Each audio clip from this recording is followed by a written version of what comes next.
Shalom adik-adik. Wah, gimana nih semua kabarnya? Semua excited? Coba yang excited gerakin badannya.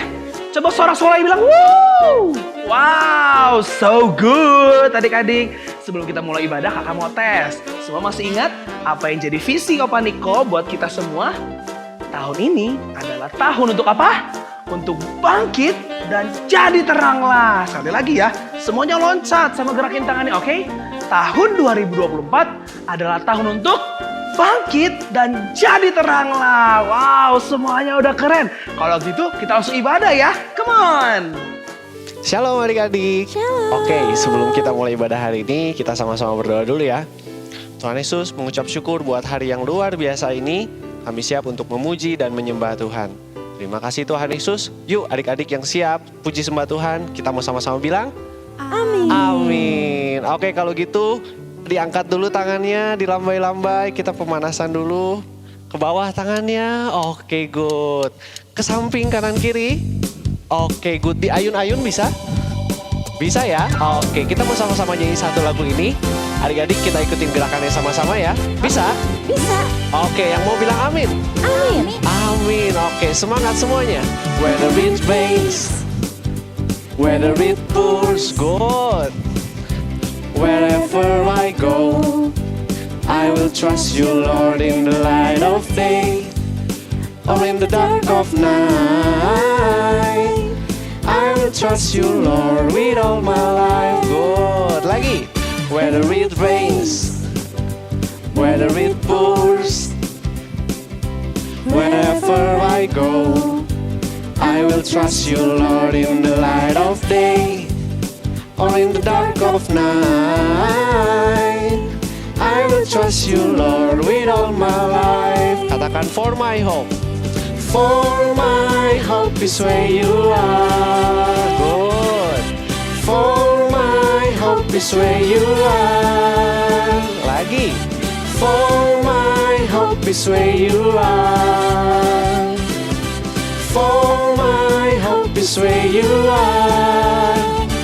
Whether it rains. Oke, gerakan ini semuanya. Whether it pours, Oke, good. wherever I go, I will trust you, Lord, in the light of day or in the dark of night. I will trust you, Lord, with all my life. Good.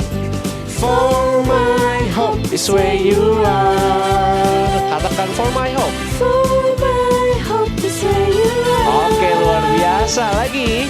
For my hope. Hope is where you are. Oke. For my hope is where you are. Ayunin tangannya yuk. Whether it rains, whether it pours. Oke. Wherever I go, I will trust you, Lord, in the light of day or in the dark of night. I will trust you, Lord, with all my life. For my hope is where you are. Adik-adik sendiri yuk. For My hope is where you Oke, are. luar biasa. Sekali lagi katakan. For my hope is where you are. Yuk sama-sama bilang harapan kita di Tuhan ya. For my hope It's where you are. Good. Whether it rains, whether it pours, wherever I go, I will trust you, Lord, in the light of day or in the dark of night. I will trust you, Lord, with all my life. I will trust you, Lord, with all my life. Adik-adik sendiri katakan. I will trust you, Lord, with all my Oh. Oke, kasih tepuk tangan yang terbaik buat Tuhan Yesus semuanya. Wow, oke, luar biasa. Adik-adik semua semangat, hebat, keren. Puji sembah Tuhannya. Yuk kalau gitu kita mau sama-sama siapin hati kita. Kita mau sama-sama dengar firman Tuhan. Tapi sebelum itu kita mau sama-sama sembah Tuhan dulu ya. Yuk kita mau belajar untuk semakin dekat sama Tuhan. Semakin jadi seperti Tuhan. Seperti Tuhan Yesus. Yuk semuanya sembah Tuhan. Terima kasih Tuhan. Ajar kami Tuhan untuk jadi sepertimu. untuk dekat padamu. Haleluya, kami mau sembah Tuhan. Haleluya. Bapa kau setia, takkan meninggalkan, dan ku percaya Engkau milikku dan ku milikmu.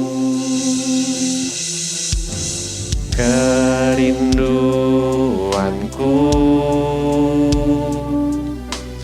tinggikan namamu, karena ku tahu Engkau dalamku dan ku dalammu. Ubah hatiku seputih hatimu, setulus salibmu, kasihmu Tuhan. Biar mataku seperti matamu, pancarkan kasihmu. Ku mau jadi sepertimu.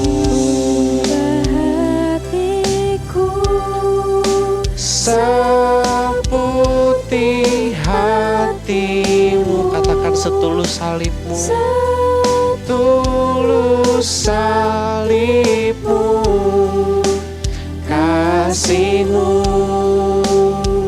Tuhan. Yuk adik-adik bilang, biar mataku seperti matamu, pancarkan kasihmu. Ku mau jadi sepertimu, sepertimu. Terima kasih Tuhan, kami mau jadi sepertimu. Ajar kami dekat padamu Tuhan, seputih hatimu, setulus salibmu Tuhan. Yuk adik-adik sama-sama bilang, ubah hatiku seputih hatimu, setulus salibmu, kasihmu Tuhan. Biar mataku seperti matamu, pancarkan kasihmu. Ku mau jadi,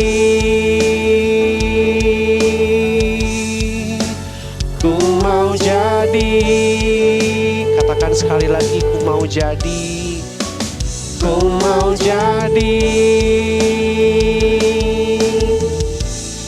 sepertimu.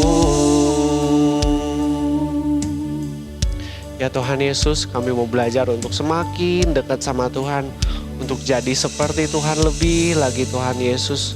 Kalau sebentar kami mau dengerin firman Tuhan, kasih kami telinga yang mau mendengar dan siap melakukan isi firman Tuhan. Di dalam nama Tuhan Yesus kami berdoa dan mengucap syukur. Haleluya. Amin. Halo Kids, siapa yang kalau mau liburan itu excited banget menyiapkan perlengkapannya? Misalnya saat liburan akhir tahun kemarin, kalian bersama keluarga berencana pergi ke daerah pegunungan. Pasti Pasti dingin kan ya? Lalu kira-kira kalian nyiapin apa aja nih?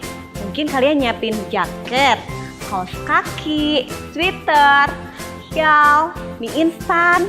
Karena enak kan ya makan mie instan saat udara dingin, terus malam-malam. Lalu tiba-tiba nih ya, ternyata liburannya harus dibatalin karena adik atau kakak kalian sakit demam dan flu. Kalian ngerasa kesel nggak sih? Terus kalian mau maksa ke papa mama supaya liburannya jangan dibatalin? Hari ini kakak mau cerita tentang sikap seseorang yang tidak egois. Malahan mau berkorban loh. Yuk semuanya duduk yang manis ya. Kids, kalian pasti sudah tahu kan siapa Paulus? Dia ini orang Yahudi yang pintar dan mengerti tentang hukum Taurat. Namun awalnya dia tidak percaya sama Tuhan Yesus. Dia menolak semua ajaran Tuhan Yesus. Sehingga dia menganiaya murid-murid dan pengikutnya Tuhan Yesus. Namun pada akhirnya Paulus bertobat, menerima Tuhan Yesus sebagai juru selamat. Lalu dia menjadi pengikut Tuhan Yesus. Semenjak bertobat, Paulus taat untuk melaksanakan firman Tuhan. Selain itu, dia melaksanakan amanat agung Tuhan Yesus, yaitu menjadikan semua bangsa menjadi murid Tuhan Yesus. Sehingga Paulus memberitakan Injil keselamatan sampai ke daerah Eropa loh. Paulus beserta temannya yang bernama Silas memberitakan Injil di Tesalonika, yaitu suatu kota yang berada di negara Yunani. Di Tesalonika itu ada sebuah rumah ibadat orang Yahudi loh. Paulus dan Silas masuk ke rumah ibadat tersebut. Selama 3 hari Sabat, mereka bertukar pikiran dan mempelajari isi Alkitab bersama orang-orang Yahudi yang ada di Tesalonika. Paulus menjelaskan bahwa Tuhan Yesus itu adalah Sang Mesias yang menderita, mati di kayu salib dan bangkit dari antara orang-orang mati. Tuhan Yesus itu juru selamat dan terang dunia yang menyelamatkan umat manusia. Akhirnya beberapa orang Yahudi yang ada di Tesalonika bertobat dan percaya sama Tuhan Yesus. Bahkan orang Yunani yang ada di sana pun mau menerima Tuhan Yesus. Namun kids, ternyata ada beberapa orang Yahudi yang iri. Mereka ini adalah orang-orang yang tidak mau menerima pengajaran Tuhan Yesus yang diceritakan oleh Paulus dan Silas. Lalu orang-orang Yahudi tersebut meminta bantuan kepada para penjahat yang ada di pasar untuk membuat keributan dan kekacauan di Tesalonika. Mereka mendatangi rumah Yason untuk menangkap Paulus dan Silas. Namun ternyata mereka tidak ada di rumah Yason. Akhirnya Yason dan beberapa saudaranya ditangkap untuk diadili di hadapan sidang rakyat. Karena selama di Tesalonika, Paulus dan Silas itu tinggal menumpang di rumahnya Yason. Saat di hadapan pembesar-pembesar kota, orang-orang Yahudi tersebut bilang kalau Paulus dan Silas itu melawan ketetapan-ketetapan Kaisar dengan mengatakan bahwa ada seorang raja yang lain, yaitu Yesus. Hal ini membuat warga menjadi gempar. Namun setelah mendapatkan jaminan dari Yason, akhirnya Yason dan saudara-saudaranya bisa dibebaskan. Setelah kejadian tersebut, pada malam itu juga Yason dan saudara-saudaranya menyuruh Paulus dan Silas untuk berangkat ke Berea. Karena situasinya udah nggak aman nih. Setibanya di Berea, seperti biasa, Paulus dan Silas mendatangi rumah ibadat untuk memberitakan Injil. Wah, ternyata orang-orang Yahudi yang ada di Berea dengan sukacita dan kerelaan hati mau belajar tentang firman Tuhan. Dan wow, akhirnya banyak yang percaya dan menerima Tuhan Yesus. Bahkan orang-orang Yunani pun bertobat menerima Tuhan Yesus. Namun, ternyata orang-orang Yahudi yang bikin keonaran, kekacauan di Tesalonika datang ke Berea untuk menghasut lagi. Kasihan ya kids. Akhirnya Paulus harus pergi lagi deh. Jadinya dia mengungsi ke daerah pantai. Keren-keren banget ya kids, murid-murid Tuhan Yesus itu. mereka nggak menyerah loh saat memberitakan Injil. Hari ini kita belajar dari Paulus. Dia yang tadinya hidup dalam kegelapan, akhirnya bertobat dan lahir baru menerima Tuhan Yesus. Dia bersyukur karena berjumpa dengan Tuhan Yesus. Paulus ngerti kalau masuk surga caranya itu harus percaya sama Tuhan Yesus dan melakukan firman-Nya. Paulus pingin semua orang mendengar tentang pengajaran Tuhan Yesus, lalu bertobat dan menjadi pengikut Tuhan Yesus. Bahkan selama melakukan amanat agung, Paulus pernah hampir tenggelam saat naik kapal laut, diusir dan bahkan dipenjara loh kids. Namun hal tersebut tidak membuat Paulus menjadi berhenti memberitakan firman Tuhan.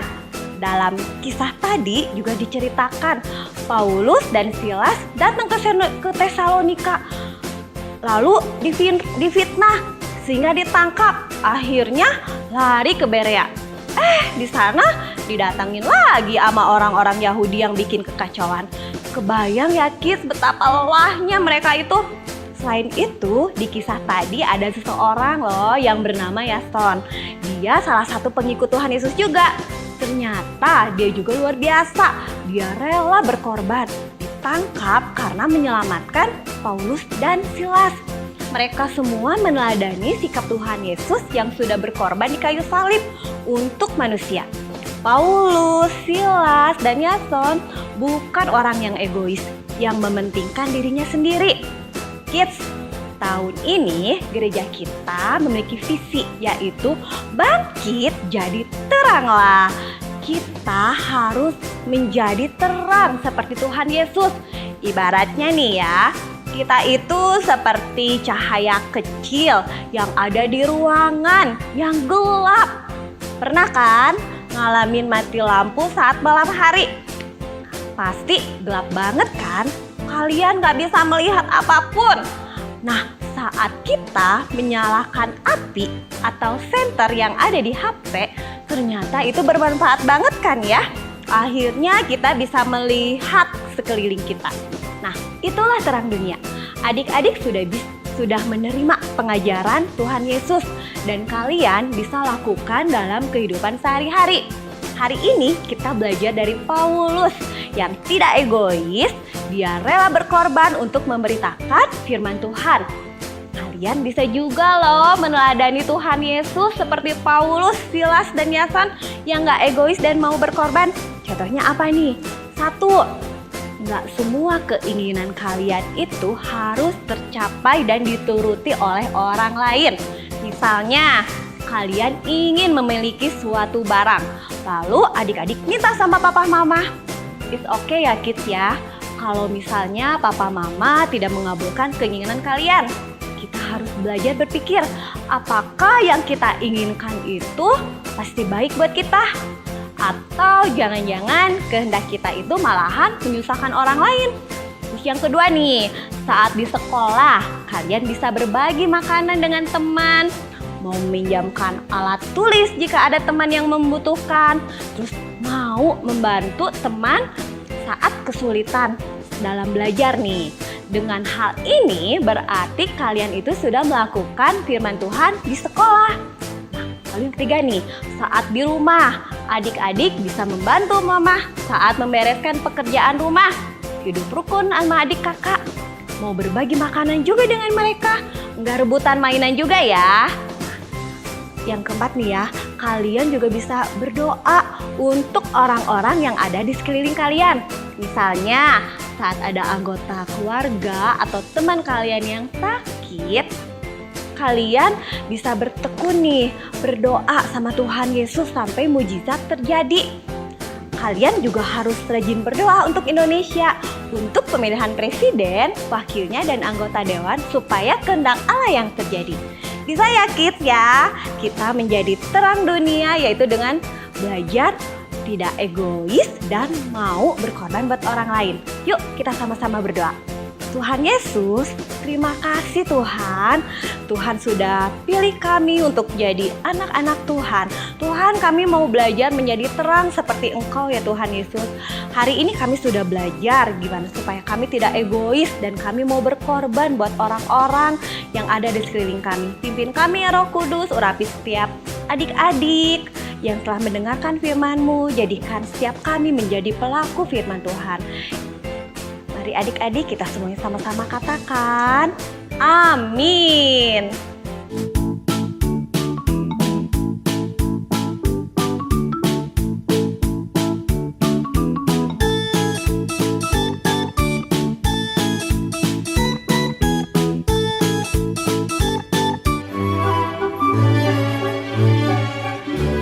Shalom parents, ketika parents perlu memperbaiki perilaku buruk anak, parents tidak perlu membuatnya merasa lebih buruk untuk mendapatkan perilaku yang lebih baik. Reaksi emosional negatif orang tua dapat menyebabkan anak semakin frustasi atau putus asa. Sebagaimana Kolose 3:21 memperingatkan para orang tua agar tidak memprovokasi anak-anak supaya mereka tidak putus asa. Orang tua dapat mengambil cara lain di dalam memandang perilaku anak jika kita ingin melihatnya dari kebutuhan psikologis anak yang belum terpenuhi. Sambil kita merenungkan pertanyaan-pertanyaan berikut. Bagaimana kita dapat menjalin hubungan yang bermakna dengan anak-anak kita dan memupuk rasa memiliki di dalam diri mereka? Pertanyaan kedua, bagaimana kita dapat membantu anak-anak kita membangun kepercayaan diri dan rasa kejujuran sehingga mereka dapat mengatakan pada diri mereka sendiri, saya bisa atau saya cukup mampu melakukan hal ini. Pertanyaan yang ketiga, bagaimana kita dapat menyampaikan kepada anak-anak bahwa mereka penting bagi kita? Bukan hanya karena apa yang mereka lakukan, namun karena siapa mereka di mata Tuhan. Pertanyaan yang keempat, bagaimana ketenangan kita dapat menanamkan keberanian atau mendorong timbulnya rasa percaya diri pada anak-anak kita? Mari kita pahami lebih lagi kebutuhan dasar manusia. Di dalam hal ini adalah anak-anak kita. Kebutuhan dasar yang pertama adalah kebutuhan pokok. Secara fisiologis seperti yang terlihat di dalam bagan, inilah yang diperlukan untuk berfungsi sebagai manusia dan penting untuk kelangsungan hidup, yaitu diantaranya makanan, air, tempat tinggal, bisa tidur dengan nyaman, dan lain sebagainya. Yang kedua adalah rasa aman. Anak-anak membutuhkan konsistensi dan hal-hal yang pasti. Meskipun kita ingin anak-anak kita menjadi fleksibel dan mampu mengikuti satu perubahan, anak-anak juga berkembang di dalam rutinitas. Dengan demikian, mereka memiliki rasa aman pada saat mereka bergantung kepada orang tuanya dan ada perubahan yang terjadi di dalam lingkungannya. Rasa aman juga berbicara mengenai apakah anak memiliki tempat bercerita yang aman, yang tidak menyalahkan, tidak menghakimi, atau menghukum pada saat ia menceritakan mengenai sisi tergelapnya. Pastikan parents adalah orang yang dapat dipercaya, tempat anak-anak dapat kembali kapan saja dengan segala kerapuhan yang mereka coba munculkan di dalam diri mereka. Poin yang ketiga, kebutuhan akan hubungan yang sehat.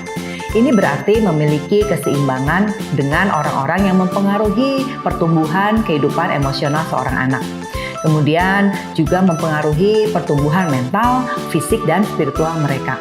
Hubungan yang sehat di sini diantaranya adalah hubungan dengan teman di sekolah, hubungan dengan saudara kandung, dan komunitas di mana imannya dapat terus bertumbuh. Pastikan anak bertumbuh sehat di area ini. Parents dapat mengembangkan hubungan yang sehat dengan anak di dalam hal saling menghargai pendapat, memiliki batasan, dan keputusan. Parents bukan menjadi orang tua yang memanipulasi, mengontrol, atau menakutkan bagi anak-anaknya, tetapi parents yang dapat diandalkan dalam setiap musim kehidupan seorang anak. Parents, mari kita periksa apakah selama ini anak-anak sudah terpenuhi kebutuhannya di 3 area tadi, yaitu kebutuhan pokok, rasa aman, dan relasi yang sehat dengan parents. Minggu depan kita akan membahas kebutuhan psikologis lainnya. Selamat berproses, Tuhan Yesus memberkati.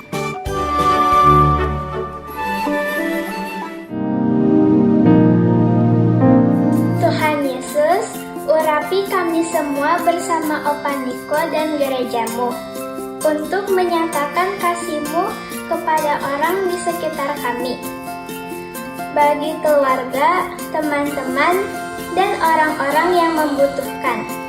Pakai kami ya Tuhan. Tuhan Yesus, ubahkan kami seperti-Mu ya Tuhan, Berikan hati yang penuh belas kasih, agar kami juga mengasihi orang-orang di sekitar kami. Ajar kami memberikan hidup kami jadi berkat. Mari anak-anak dan parents kita siapkan hati untuk menerima berkat Tuhan. Demikianlah firman Tuhan. Tuhan memberkati dan melindungi engkau. Tuhan menyinari engkau dengan wajahnya dan memberikan kasih karunia. Tuhan mengarahkan wajahnya kepadamu dan memberikan damai sejahtera. Terimalah semua berkat yang terbaik ini hanya di dalam nama Tuhan Yesus Kristus. Amin.